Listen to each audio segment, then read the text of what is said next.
சென்னையில் குடியரசு விழா கோலாகலமாக கொண்டாடப்பட்டது.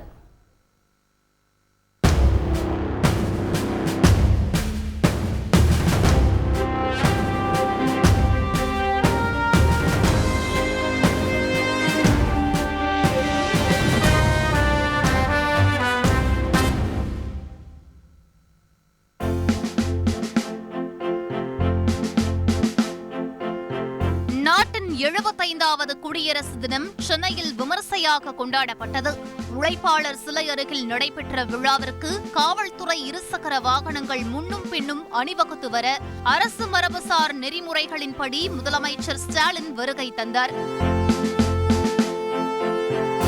தமிழக அரசின் தலைமை செயலாளர் அவரை வரவேற்றார். பின்னர் இந்திய விமானப்படை மோட்டார் வாகனங்கள் புடைசூழ ஆளுநர் ஆர்.என். ரவி விழா நடைபெறும் இடத்திற்கு வந்தார். அவரை முதலமைச்சர் ஸ்டாலின் பூங்கொத்து கொடுத்து வரவேற்றார்.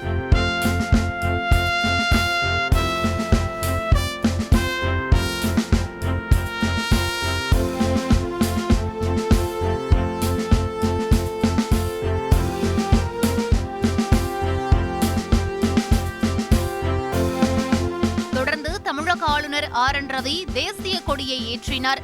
வான்படை ஹெலிகாப்டரில் இருந்து பூமழை தூவப்பட்டது.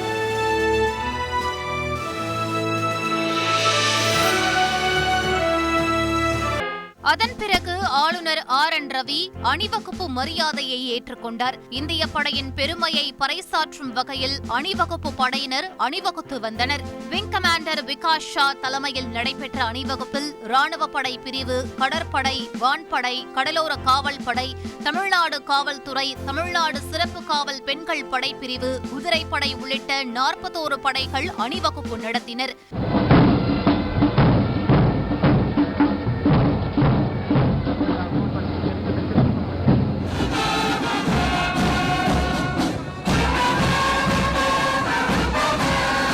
இதைத் தொடர்ந்து பல்வேறு துறைகளில் சிறந்து விளங்கியவர்களுக்கு விருதுகள் வழங்கப்பட்டன. வீர தீர செயலுக்காக அண்ணா பதக்கம் தூத்துக்குடி யாசர் அராஃபத், நெல்லை டேனியல் செல்வசிங், தூத்துக்குடி சிவகுமார் ஆகியோருக்கும், கோட்டை அமீர் மத நல்லிணக்க பதக்கம் கிருஷ்ணகிரி முகமது ஜுபேருக்கும், சி. நாராயணசாமி நாயுடு அதிக உற்பத்தி திறன் பெறும் விவசாயிக்கான வேளாண் துறையின் சிறப்பு விருது சேலம் பாலமுருகனுக்கும் முதலமைச்சர் மு.க. ஸ்டாலின் வழங்கினார். முதலமைச்சரின் சிறப்பு விருதை அரசு பள்ளிக்காக தனது நிலத்தை தானமாக வழங்கிய ஆயி பூரணம் அம்மாளுக்கு முதலமைச்சர் ஸ்டாலின் வழங்கினார். அதனைத் தொடர்ந்து காந்தியடிகள் காவலர் பதக்கங்களை விழுப்புரம் காவல் கண்காணிப்பாளர் சசாங் சாய், சென்னை மத்திய நுண்ணறிவு பிரிவு காவல் துணை கண்காணிப்பாளர் காசி விஸ்வநாதன், மதுவிலக்கு அமலாக்க பிரிவு காவல் ஆய்வாளர் முனியசாமி, மதுரை மத்திய நுண்ணறிவு பிரிவு காவல் உதவி ஆய்வாளர் பாண்டியன் மற்றும் ராணிப்பேட்டை மத்திய நுண்ணறிவு பிரிவு அயல்பணி தலைமை காவலர் ரங்கநாதனுக்கும் முதலமைச்சர் ஸ்டாலின் வழங்கினார். தொடர்ந்து சிறந்த காவல் நிலையத்திற்கான முதலமைச்சரின் விருதுகள் வழங்கப்பட்டன. முதல் பரிசினை மதுரை மாநகரமும், 2ஆம் பரிசினை நாமக்கல் மாவட்டமும், 3ஆம் பரிசினை பாளையங்கோட்டை நெல்லையும் பெற்றன.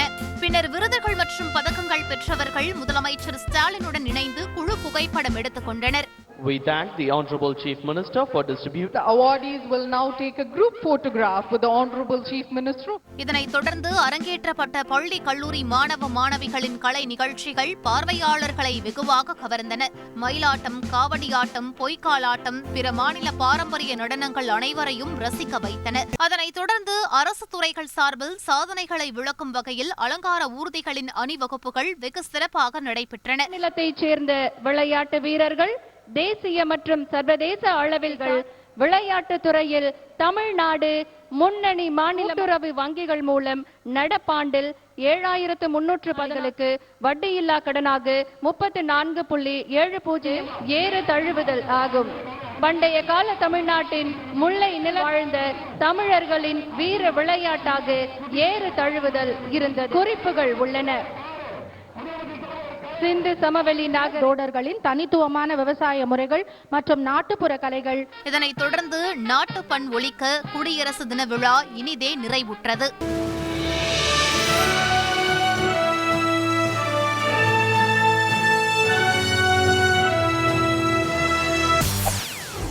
செய்திகளை உடனுக்குடன் தெரிந்து கொள்ள உடனே சப்ஸ்கிரைப் பண்ணுங்க.